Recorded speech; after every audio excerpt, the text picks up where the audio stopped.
এখানে অঙ্কটা দেখেন, সমকোণী ত্রিভুজের সমকোণ সংলগ্ন বাহুটা যথাক্রমে 3 ও 4 সেন্টিমিটার হলে অতিভুজের মান কত?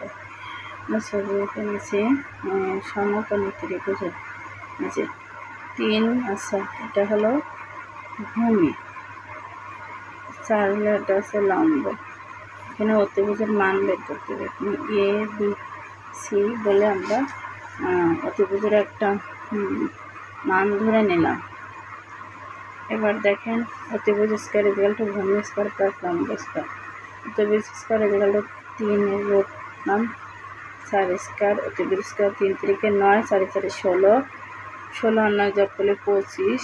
অতিভুজ যেগুলো অতিভুজের এই স্কয়ার রয়েছে 25, অতিভুজের স্কয়ার 25 এই পাশে আসলে অতিভুজ ইকুয়াল টু 5, অতিভুজ সমান 5। এটা হলো আনসার।